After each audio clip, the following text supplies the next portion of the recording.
नमस्कार। सदा की तरह मैं विपिन कोठारी हाजिर हूँ आपकी सेवा में, और सभी संस्कृत प्रेमी सज्जनों, देवियों और प्यारे संस्कृत प्रेमी विद्यार्थियों का अपने YouTube चैनल पर हार्दिक अभिनंदन करता हूँ। आज मैं उपस्थित हुआ हूँ आमोदनी तृतीय भाग अर्थात आमोदनी भाग 3 कक्षा 8 के उत्तराखंड बोर्ड की संस्कृत की पाठ्य पुस्तिका का पंचमा पाठ, पाँचवा पाठ, जिसका शीर्षक है भव्या भागीरथी अर्थात भव्य भागीरथी। भागीरथी प्यारे बच्चों, आप जानते होंगे कि राजा भगीरथ ने तपस्या की थी और तभी माँ गंगा को इस धरती पर लाए थे।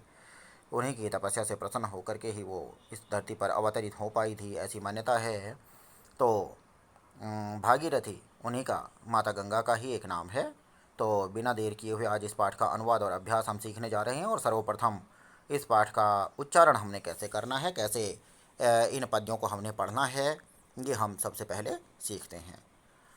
हिमाद्रेः सम्भूता विहरसि तदङ्के हिममये ततो भूमिं याता विचरसि सुहासा समतले पुनासि त्वं लोकान् प्रवहसि समुद्रां प्रति सदा अहो दिव्ये गङ्गे भवतु सुखदं नस्तव जलं न जाने किं पुण्यां फलितमधुना नो भगवति प्रियो देशो जातः तव जलकणैर्नष्टकलुष हरिद्वारं काशी तव तटमहत्त्वं कथयतः प्रयागस्तीर्थानां पतिरतुलनीयस्तव तटे जनानां दात्री त्वां सुमधुरफलान्नानि ददति विशालां सिञ्चन्ति मधुमयजलैर्भारतभुवम्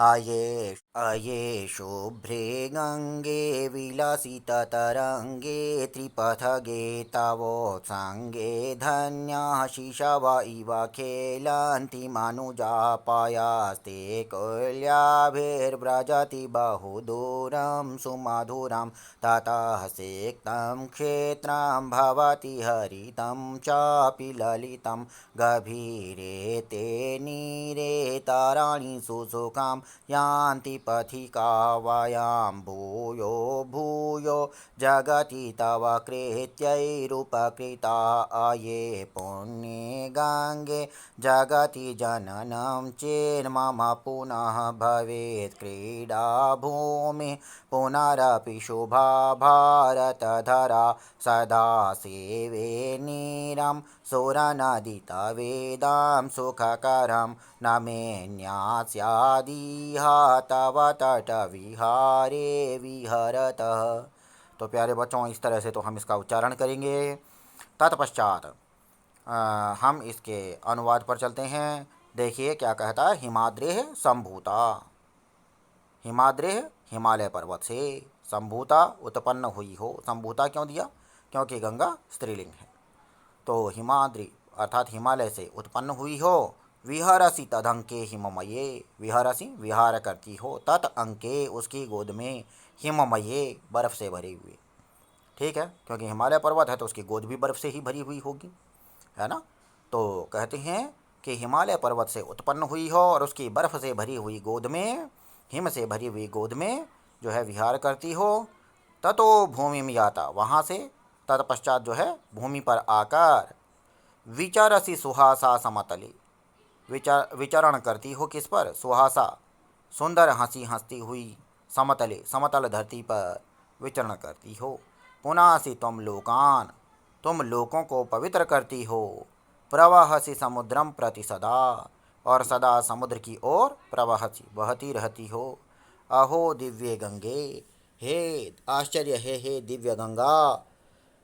भवतु सुखदम नस्तव जलम, तुम्हारा जो, तो हे दिव्य गंगा, तुम्हारा जल न हमारे लिए, तव जलम तुम्हारा जल, सुखदम भवतु सुखदाई हो। फिर से देख लीजिए। हिमालय पर्वत से उत्पन्न हुई हो, उसकी बर्फ से भरी हुई गोद में विहार करती हो। इसके बाद भूमि पर सुंदर हंसी बिखेरती हुई समतल पर विहरण करती हो, विचरण करती हो, विहार करती हो। पुनासि त्वम लोकान, तुम लोगों को पवित्र करती हो और सदा समुद्र की ओर बहती रहती हो। हे दिव्य गंगा, तुम्हारा जल हमारे लिए सुखदायी हो। उसके बाद देखिए दूसरा पहरा, न जाने किम पुण्यम फलितम अधुना नो भगवती। हे भगवती, हमारा न जाने कौन सा पुण्य अधुना अब फलित हो चुका है, यानी किस पुण्य का फल पता नहीं मिल रहा है। प्रियो देशो जातः तव जल कणई ही नष्ट कलुषः। हमारा जो देश है वो तुम्हारे जल कणों के द्वारा नष्ट कलुषः पाप रहित हो गया है, कलुषित नहीं रह गया है, शुद्ध हो गया है। हरिद्वारम काशी, हरिद्वार और काशी तुम्हारे तट के महत्व को कहती हैं, तुम्हारे तट के महत्व को बताती हैं। तीर्थानाम पति ही प्रयागः, और तीर्थों का पति जो तीर्थों का स्वामी जो प्रयागराज है वह अतुलनीय तव तटे, वह अतुलनीय प्रयाग तुम्हारे ही तट पर विराजमान है, यानी वहीं पर स्थित है। तो हे भगवती, न जाने हमारा अब कौन सा पुण्य फलीभूत हुआ है कि हमारा देश नष्ट कलुष हो गया है, यानी हमारे देश का कलुष पाप रहित हमारा देश हो गया है। हमारा प्रिय देश अब पाप रहित हो गया है। हरिद्वार और काशी तुम्हारे तट के महत्व को कहती हैं, और तीर्थों का स्वामी जो प्रयाग है वह अतुलनीय प्रयाग भी तुम्हारे ही तट पर है। जनानाम धात्री, तुम जनों को धारण करने वाली, धात्री अर्थात धारण करने वाली अर्थात माता, माता ही तो हमें अपने गोद में धारण करती है। तो तुम लोगों की माता हो। सुमधुर फल अन्नानि ददति, और बहुत मीठे मधुर फल और अन्नों को तुम देती हो। विशालाम सिंचंती मधुमय जलैहि भारत भुवम, तो भारत भुवम, भारत की भूमि को अपने मधुमय जलों के द्वारा, अपने मधुर जलों के द्वारा विशाल भारत भूमि को तुम सिंचन करती हो। हे शुभ्र, शुभ्र कहते हैं चमकीले को, यानी स्वच्छ, हे स्वच्छ गंगा, विलसित लहरों वाली, तीन पथों पर गमन करने वाली, तीन पथों का अर्थात स्वर्ग से आई, पृथ्वी पर चली और पाताल में समा गई, तो तीन पथों पर गमन करने वाली हे गंगा, तवोत संगे तुम्हारी गोद में धन्याः शिशव इव खेलंती मनुजाः, जो धन्य मनुष्य हैं वो बच्चों के समान खेलते हैं। एक बार फिर से देख लीजिए, जनानाम धात्री, तुम लोगों की माता हो, उनको धारण करने वाली हो, उन्हें मधुर फल और अन्न प्रदान करती हो। विशाल भारत भूमि को अपने मधुर जलों के द्वारा सिंचन करती हो। हे स्वच्छ गंगा, विलसित लहरों वाली हे गंगा, तीन पथों पर गमन करने वाली हे गंगा, तुम्हारी गोद में जो धन्य मनुष्य हैं वो बच्चों के समान खेलते हैं। पयः ते कुल्याभि, तो तुम्हारा जो पय है, तुम्हारा जो जल है वह कूलों के द्वारा, हमारे गढ़वाल में भी कूल या गूल कहा करते हैं उसको, तो तुम्हारा जो जल है वह कुल्यों, नहरों के द्वारा बहुदूरम सुमधुरम, तुम्हारा जो मधुर जल है, सुमधुर जल है, वह लहरों के द्वारा, छोटी छोटी नहरों के द्वारा, तो तुम्हारा जो सुमधुर जल है यानी बहुत सुंदर मधुर जल है वह छोटी छोटी नहरों के द्वारा बहुदूरम ब्रजति, बहुत दूर तक जाता है।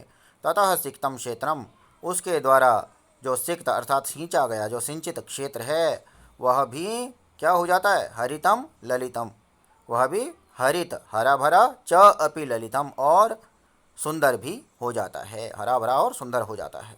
गभीरे ते नीरे, तुम्हारे गंभीर अर्थात गहरे जल में, तराणी सो सुखम यान्ति पथिकाः, पथिक जो मुसाफिर हैं, जो राहगीर हैं, वो क्या करते हैं, यात्री लोग सुखपूर्वक तरणिसु नौकाओं में यान्ति जाती हैं। वयम भूयो भूयो जगति तव कृत्यैहि उपकृताः, हम इस संसार में, जगति संसार में, वयम हम सब, भूयः भूयः बार बार, तब कृत्यैहि तुम्हारे कार्यों के द्वारा उपकृत हैं, अर्थात हमारा भला हुआ है। अये पुण्य गंगे, हे पवित्र गंगा, जगति जननम चेत मम पुनः, चेत यदि इस संसार में मेरा पुनः जन्म होता है, भवेत क्रीडा भूमि पुनरपि शुभा भारत धरा, तो मेरी जो क्रीडा भूमि है, जो मेरे खेलने कूदने की जो मेरी जन्मभूमि है, वह फिर से शुभ भारत धरा ही होनी चाहिए, भारत की भूमि ही होनी चाहिए। सदा सेवे नीरम, और सदा मैं तुम्हारे सुर नदी तव इदम सुखकरम, हे सुर नदी, मैं तुम्हारे इस सुखकर जल का, तो हे सुर नदी, मैं तुम्हारे तव इदम सुखकरम, तुम्हारे इस सुखकारी नीरम जल का सदा सेवन करूं। न मे अन्या स्यात् इहा, मेरी अन्य स्यात् न हो, न स्यात् न हो इहा इच्छा तव तट विहारे विहरतः, तुम्हारे तट पर विहार करते हुए, अर्थात तुम्हारे तट पर घूमते हुए मेरी अन्य कोई इच्छा शेष न रहे। हे पुण्य गंगा, इस संसार में यदि मेरा फिर से जन्म होता है, पुनर्जन्म होता है, तो मेरी क्रीड़ा भूमि, मेरी जन्मभूमि जो है वह फिर से शुभ भारत धरा ही होनी चाहिए, भारत की भूमि ही होनी चाहिए। सदा तुम्हारे, हे सुर नदी, सदा तुम्हारे इस सुखकारी जल का मैं सेवन करूं और तुम्हारे तट पर विहार करते हुए, घूमते हुए मेरी अन्य कोई इच्छा न हो। तो आगे देखिए ये शब्दार्थ हैं। शब्दार्थों के बाद फिर देखिए एक पद में उत्तर देना है। अभ्यास आ गया। भागीरथी कुतः संभूता, भागीरथी कहाँ से उत्पन्न हुई है? हिमाद्रि। सा कुत्र विचरति? समतल भूमिम। ठीक है, विचरसी सुहासा समतले, समतल भूमिम। भागीरथी कम पुनाति? लोकान पुनाति। सा जलैः किम सिंचति? तो सा जलैः कम सिंचति? विशालां भारत भुवम। गंगा जलात् सिक्तं क्षेत्रं कीदृशं भवति? हरितं चापि ललितं भवति। गंगा तटे कानि कानि प्रसिद्धानि नगराणि सन्ति? हरिद्वारं, काशी, प्रयागराजः च। गंगायाः उत्संगे मनुजाः कथं खेलन्ति? शिशव इव खेलन्ति। गंगायाः उत्संगे मनुजाः शिशव इव खेलन्ति। कुल्याभिः किं भवति? कुल्याभिः गंगायाः जलं दूरं बहु दूरं व्रजति। देशः कीदृशः जातः? देशः नष्टकलुषः जातः। संधि विच्छेद करना है। तव धन उत्संगे, तव धन इदम, च धन अपि, फल धन अन्नानि, मे धन अन्या। उसके बाद पाठ में प्रयुक्त गंगा के संबोधन पदों को लिखना। तो देखिए गंगा जी के संबोधन पद क्या क्या हैं। दिव्य गंगे, जिनके आगे संबोधक चिन्ह लगा हुआ आप देख रहे हैं। उसके बाद शुभ्रे गंगे, विलसित तरंगे, त्रिपथगे, और उसके बाद नीचे है पुण्य गंगे, और उसके बाद सुरा नदी। तो ये सभी जो है गंगा जी के संबोधन पद हैं। उसके बाद कहता है नीचे लिखे गए शब्दों के पर्यायवाची शब्दों को लिखा जाए। तो गंगा है तो देव नदी, सुरा नदी, त्रिपथगा। हिमाद्रि का लिखेंगे हिमवान, हिमगिरि, पर्वतराजः, हिमालय भी लिख सकते हैं। उसके बाद समुद्र, समुद्र का लिखेंगे रत्नाकर, सागर, जलधि। और उसके बाद जलम का लिखेंगे नीरम, वारिः, अम्बुः, सलिलम। उसके बाद भू का लिखेंगे धरा, धरिणी, धरित्री, भूमि, वसुधा, वसुंधरा, कुछ भी लिख सकते हैं। सुलेख में अर्थ लिखना है, अर्थ आप समझ गए हैं, आप सुलेख में ही लिखेंगे। उसके बाद गंगा के निम्नांकित शब्दों के साथ विशेषणों को जोड़ना है। ठीक है, जैसे दिव्य गंगे, ठीक है, और अतुलनीय, तीर्थानाम पति प्रयागः, है ना। तो देखते हैं इसको। सबसे पहला है गंगे, तो गंगे का यहाँ पर क्या दिया? दिव्य गंगे। उसके बाद ख का देखते हैं, देशः लिखा हुआ है, ठीक है, तो प्रियः देशः, प्रियः लिखेंगे आप यहाँ खाली स्थान में। उसके बाद भारत भुवम, विशालाम लिखेंगे। फिर उसके बाद तीर्थानाम पति ही लिखेंगे प्रयागः के पहले। फिर नीरे, गभीरे, गभीरे लिखेंगे खाली स्थान में। और उसके बाद भारत धरा से पूर्व क्या लिखेंगे? ये देखिए शुभा, तो शुभा भारत धरा हो गया। उसके बाद कहते हैं नीचे लिखे गए वाक्यों के भाव हिंदी भाषा में लिखें। इनका भावार्थ लिखना है। तीर्थों का राजा प्रयाग अतुलनीय है। प्रिय देश तुम्हारे जलकणों के द्वारा कलुष रहित हो गया है, अर्थात पाप रहित हो गया है।